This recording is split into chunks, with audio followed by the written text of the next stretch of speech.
Assalamualaikum warahmatullahi wabarakatuh.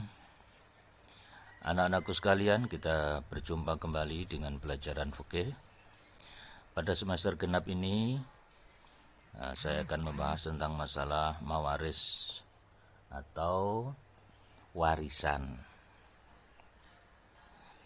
Pada kesempatan ini melanjutkan urutan bab pada semester ganjil. Kita sekarang pada bab ke-7, yaitu problematika mawaris. Nanti akan ada beberapa hal yang akan kita bahas, mulai pengertian, hukum, terus kewajiban terkait harta warisan, dasar hukum mawaris, rukun mawaris, sebab-sebab mawaris, syarat mendapat warisan, dan penghalang mawaris. Yang pertama, sebelum kita membahas lebih lanjut terkait dengan masalah ilmu mawaris, maka ada baiknya kita renungkan apa yang disabdakan oleh Rasulullah sallallahu alaihi wasallam, ta'allamul fara'idha wa 'allimuhan nas fa inni imru'un maghbudun wa innal ilma sayukbatu wa tadharul fitan fa yakhtalifu asnani wa la yajidu man yukti bainahuma. Belajarlah kalian tentang ilmu faraid dan ajarkanlah kepada manusia. Sesungguhnya aku adalah orang yang akan meninggal dunia dan ilmunya akan diangkat sehingga akan timbul berbagai fitnah. Kemudian terjadilah sengketa antara dua orang dalam masalah warisan. Mereka tidak dapat menemukan orang yang dapat memutuskan persengketaan antara keduanya. Anak-anakku sekalian, fenomena apa yang dinyatakan oleh Rasulullah sekarang itu sudah sangat-sangat nampak. Artinya apa? Bahwa banyak terjadi perselisihan, bahkan perpecahan, bahkan antar saudara, kemudian terjadi ketidaksinkronan karena masalah warisan.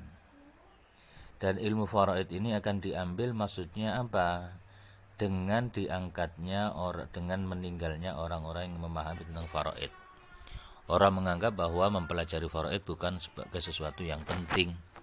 Karena itu maka marilah kita pahami ilmu faraid ini, sehingga dengan demikian maka kita akan tahu bagaimana sih sebenarnya tata cara pembagian warisan dalam Islam. Mawaris, ya, ilmu waris atau pengertian mawaris.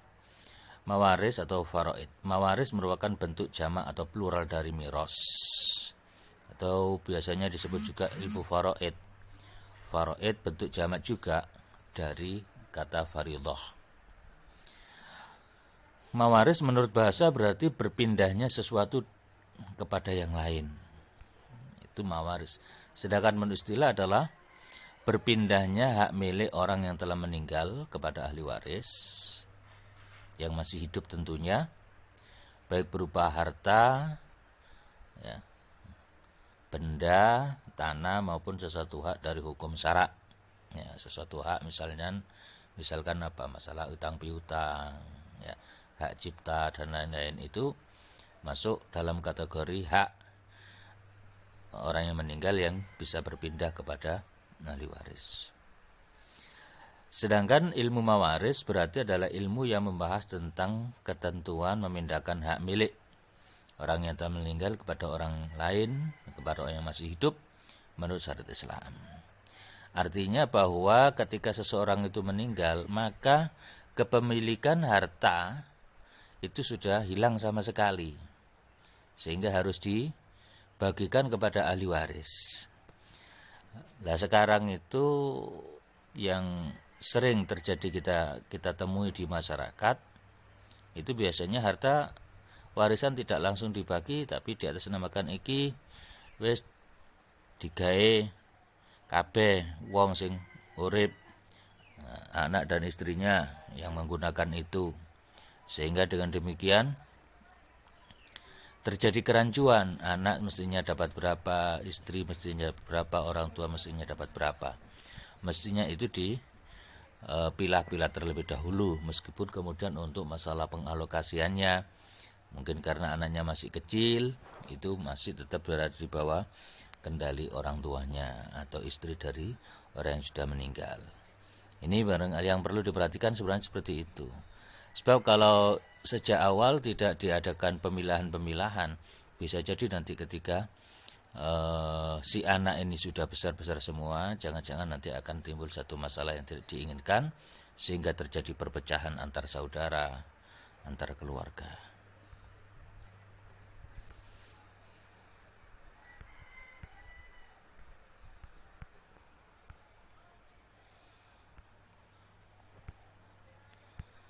Oke. Selanjutnya adalah hukum mempelajari warisan. Hukum mempelajari ilmu mawaris. Hukumnya adalah fardu kifayah. Dalam artian kemampuan memahami ilmu mawaris ini cukup diwakili oleh seseorang dalam satu komunitas masyarakat. Misalkan dalam satu desa, ini ada satu orang yang memahami tentang mawaris, maka gugurlah kewajiban atas yang lain. Dasar hukumnya ini surat An-Nisa ayat 11. Dalam masalah penjelasan mawaris ini, Allah memberikan ketentuan yang sangat detail. Ada 3 ayat dalam surat An-Nisa itu, yaitu ayat 11 ini. Nanti rincian ini berisi rincian bagian-bagian warisan. Kemudian ayat 12 ini ya. Kemudian yang terakhir ini yastaftunaka qul illahu yuftikum fil kalalah. Ini ayat-ayat yang menjelaskan tentang bagian-bagian ahli waris. Di sini memang ada dinyatakan secara detail. Selanjutnya kita akan bahas tentang sebelum harta warisan itu dibagi kepada ahli waris. Ada beberapa hal yang wajib dikeluarkan dari harta warisan itu. Yang pertama adalah untuk biaya pengurusan jenazah. Jadi biaya perawatan jenazah, mulai dari mungkin ya transportasi ambulan, kemudian biaya pembelian kain kafan, biaya pemakaman, ngeduk kuburan, biaya wakmudin, dan lain-lain. Ini perlu dialokasikan dari atau bisa dialokasikan dari harta warisan. Tapi tentu saja dengan cara yang sederhana. Bukan karena orang kaya kemudian kain kafannya kain kafan sutra, itu enggak, ya biasa saja, standar. Kemudian tidak boleh biaya ini dialokasikan misalkan untuk ngamplopi orang yang ikut sholat jenazah. Misalkan makmumnya kalau orang kaya dikasih 50 ribuan, orang biasa dikasih 5 ribuan ya, orang kaya memberikan. Termasuk juga tidak boleh diambilkan dari harta warisan ini misalnya untuk selamatan ya, karena itu tidak termasuk dalam masalah perawatan jenazah. Nah, kalau di masyarakat sekarang ini sudah banyak terjadi seperti itu, bagaimana? Maka ini bisa disiasati sebenarnya dengan cara satu, kalau untuk biaya selamatan, istilah wong Jawa diputerno teko wong takziah, misalnya berasnya, uangnya, uang amplopan dari pentakziah itu digunakan untuk biaya selamatan. Kalau masih tidak cukup, maka kalaupun perlu diambilkan dari harta warisan, maka harus jelas pengaturannya. Solusinya misalnya begini. Ahli waris yang senior, misalkan ibu atau mungkin anak yang tertua, itu nanti mengatur, ini nanti meskipun biaya selamatan itu diambilkan dari tinggalan pewaris atau orang yang meninggal, tapi tetap ini menjadi tanggungan dari ahli waris yang ada, sehingga nanti mengurangi jatah dari bagian masing-masing pewaris atau ahli waris gitu ya. Misalnya contoh yang konkret, seorang meninggalkan harta benda total ada 1 miliar. Nah, ini sebelum dikurangi dengan biaya selamatan, atau setelah selamatan baru dihitung ketemunya 950 juta, ternyata habis selamatannya 50 juta, berarti kan dianggap 1 miliar. Nah, yang 1 miliar itu yang kemudian dibagi antara ahli waris sesuai dengan ketentuannya. Kemudian yang kedua, kewajiban yang berkaitan dengan harta warisan itu adalah zakat. Ya, sudah dikeluarkan apa belum? Atau nazar juga. Nazar itu apa? Janji gitu ya. Nah, sudah dikeluarkan apa belum? Maupun kafarat, denda. Nah, denda misalkan denda sumpah. Sumpah itu ada dendanya. Ya, sumpah kalau menggunakan kata-kata wallahi billahi. Nazar ya begitu, misalnya Mas ya. Wong tua sampai nazar meneh anakku lulus teko SMK, aku tak sedekah nang masjid 1 juta, misalnya begitu. Sebelum sampean lulus, sebelum terlaksana kan, sebelum terlaksana nazar itu orang tua sampean meninggal. Nah, maka ini termasuk kategori nazar yang belum dilaksanakan atau belum ditunaikan, dan itu harus diambilkan dari harta warisan ya. Kemudian yang ketiga, hutang piutang.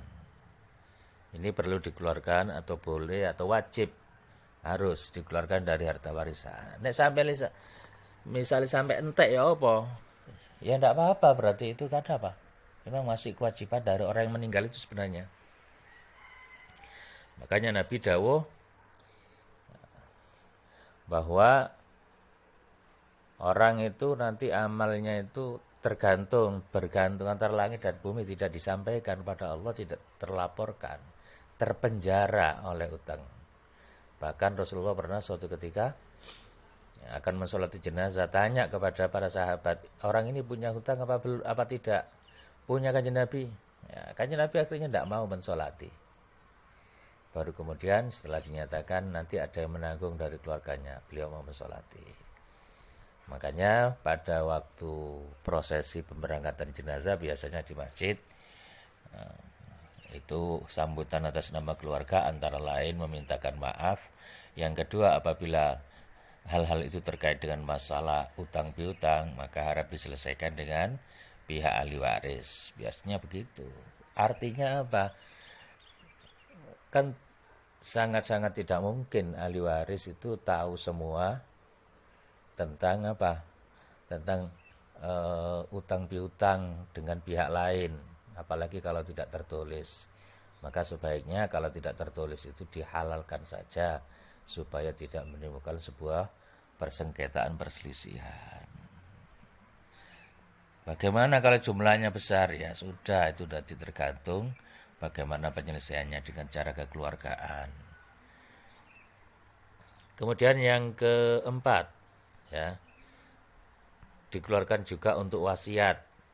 Syarat wasiat yang harus dikeluarkan setelah si jenazah meninggal dunia, ya, itu ada 2 ini. Apa sih wasiat itu? Wasiat adalah pesan seseorang yang pelaksananya setelah yang bersangkutan meninggal dunia. Nanti pesan, aku menenek mati kubur nok kene misalnya. Aku menenek mati iku yo tanah kablingan iku wakaf nang masjid ya. Atau aku nek mati menewak ya sedekah jaran nang masjid 10 juta. Nah, itu masuk wasiat. Makanya kalau seandainya ada seperti ini ya, waktu si orang tua masih hidup, ini kemudian sudah membagi hartanya, dihibahkan pada anaknya. Misalkan anak pertama diberi tanah, dibangunkan rumah juga, anak kedua juga begitu. Berhubung anak ketiga itu masih kuliah, belum berumah tangga, kamu di sini aja nak, nanti kalau ayah meninggal rumah ini menjadi milikmu. Jadi kalau seperti itu bukan hibah namanya, tapi masuk kategori apa? Wasiat. Karena tadi ada kata-kata kalau ayah meninggal.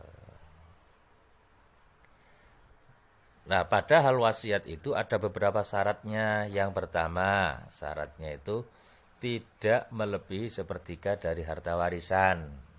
Ya.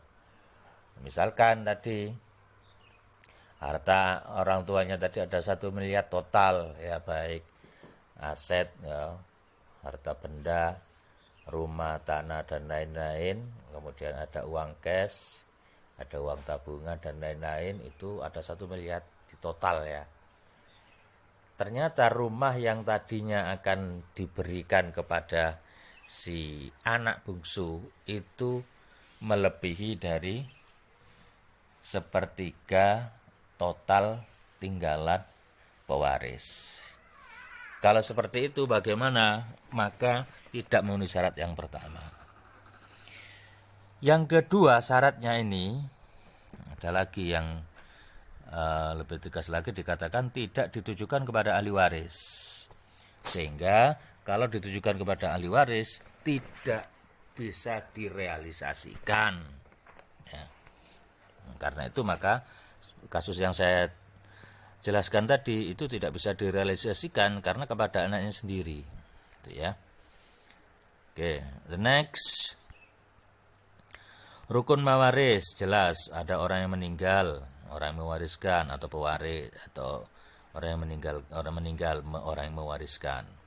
Ya, jelas ada orang yang meninggal kan, masa bisa hartanya diwaris.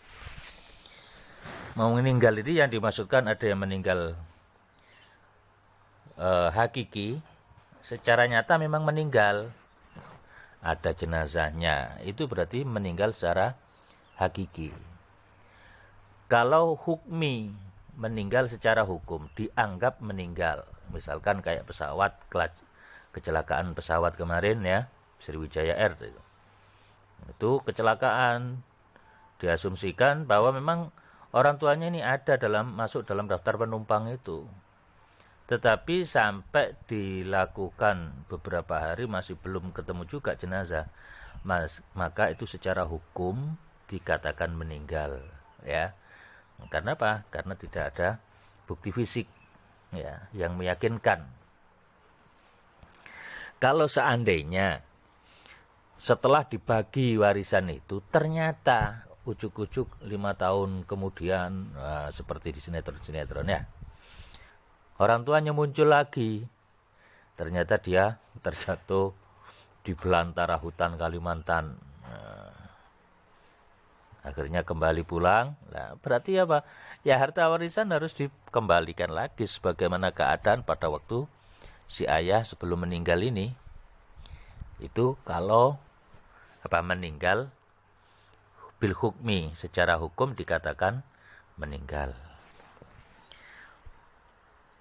Yang kedua, rukun mawaris adalah ahli waris atau pewaris, jelas ya. Lebih dulu mana meninggalnya? Misalkan suami istri berboncengan sepeda motor, kecelakaan, meninggal. Lah, yang meninggal yang siapa dulu? Istri dulu atau suami dulu? Nah, misalkan istri dulu meninggal, berarti suami sebagai ahli waris meskipun dia dalam keadaan koma. Yang penting kan sudah masih hidup. Akhirnya dibagi. Ternyata suaminya tidak lama kemudian meninggal, maka ya dibagi lagi bagian suaminya itu tadi, harta bagian warisan yang dia dapatkan dari istrinya itu tadi, dan hartanya sendiri. Itu ada ahli waris. Kalau tidak ada ahli waris sama sekali, maka nanti ya bisa diserahkan kepada negara. Itu ahli waris, nanti akan kita bahas. Kemudian ada harta warisannya.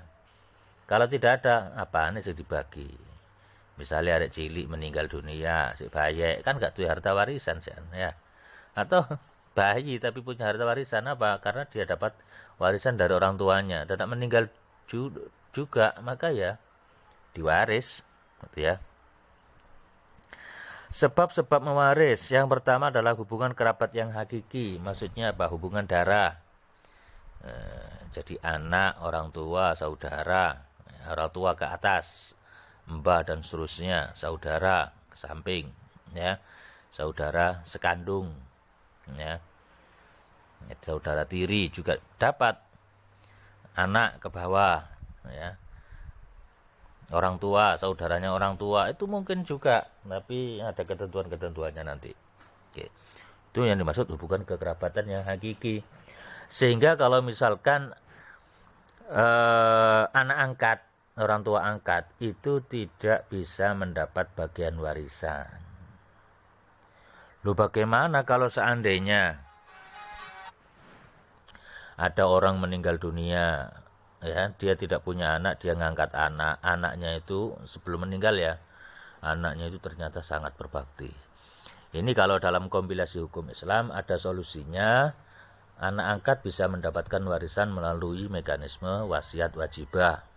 Wasiat wajibah ini mengadopsi dari pendapatnya Imam Abu Hanifah atau Imam Hanafi.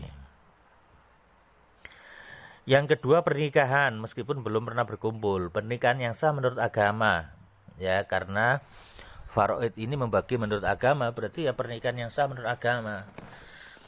Misalnya kasus-kasus yang terjadi ya, ada seseorang punya 2 istri, yang satunya dinikahi secara sah menurut agama dan menurut negara, atau duwe surat nikah. Sing mbok nome iku gak duwe surat nikah, tapi dia dinikahi secara agama dan sah. Ono saksi ini misalnya pokoknya pada ngerti ini lah, nah iku panjenengan duwe mbok nom ya. Ini bagaimana?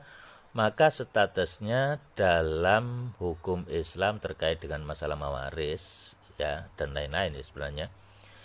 Itu berarti ya sama, berhak dia. Termasuk anak dari mbok nom itu haknya sama dengan anak dari mbok tuwa yang terikat perkawinan secara sah menurut negara. Jadi sama bagiannya. Ane mbok nom, ane mbok tuwa, sing cilik si bayek, ya, sampai tuwek, padha wae kabeh. Waras, edan, ya, itu tetap mendapatkan bagian warisan. Anak dalam kandungan, ya, engko ngenteni wayahe lahiran, ya. Itu pernikahan yang sah menurut agama. Misal atau juga belum pernah berkumpul, cik manten anyar ya, misalnya kasus ono arek nok pondok kan wali itu kan boleh memaksakan pernikahan tanpa sepengetahuan si anak, wis dirapekno si nok pondok sing anak wedok iki dirapekno, dadane bareng mulai dikandani kamu itu sudah menikah dan suamimu sudah meninggal, maka ini dia mendapatkan bagian warisan sebagai istri kan gitu ya. Jadi pernikahan yang sah menurut agama meskipun belum pernah berkumpul, utawa sik lagi bulan madu, sik perjalanan ya, belum ngapa-ngapain terus si suami meninggal dunia, maka si istri juga berhak mendapatkan warisan. Seagama artinya tidak ada pewaris, tidak ada hak saling mewaris bila terjadi perbedaan agama. Hanya saja menurut beberapa sahabat Nabi, kalau seandainya yang meninggal itu orang non-muslim dan ahli warisnya itu Islam, maka ahli waris berhak mendapatkan warisan juga. Kalau sebaliknya tidak, sing mati Islam, ahli warisnya non-muslim, maka ahli waris tersebut sudah tercoret dari hak mendapatkan warisan. Hak kepemilikan atas budak, kalau ini sekarang sudah tidak ada ya, atau memperdekakan budak. Oke, selanjutnya syarat mendapatkan warisan. 1. Seseorang meninggal, 1 mati secara hakiki, tadi saya jelaskan, mati secara hukum ya, atau diperkirakan mati. Itu sudah saya jelaskan tadi. Kemudian ahli waris masih hidup secara pasti ketika pewaris meninggal dunia. Masih hidup secara pasti artinya apa? Ya jelas-jelas hidupnya meskipun koma. Kemudian mengetahui golongan ahli waris. Itu nanti akan kita bahas lebih lanjut. Selanjutnya yang menyebabkan seseorang tidak mendapatkan warisan. 1. Pembunuhan. Misalkan, naudzubillah, seorang anak membunuh anak ayahnya, maka pembunuh ini tidak berhak mendapatkan warisan. Yang kedua, perbedaan agama. Sebagaimana saya jelaskan tadi, perbedaan agama tidak bisa saling mewaris. Tapi menurut sahabat Mu'adz bin Jabal, orang Islam dapat mewarisi orang kafir. Murtad, keluar dari ajaran Islam, itu juga tidak bisa saling mewaris. perbudakan. Ini sudah tidak ada sekarang. Oke. Demikian yang bisa saya sampaikan. Terima kasih, mudah-mudahan bermanfaat ya. Assalamualaikum warahmatullahi wabarakatuh.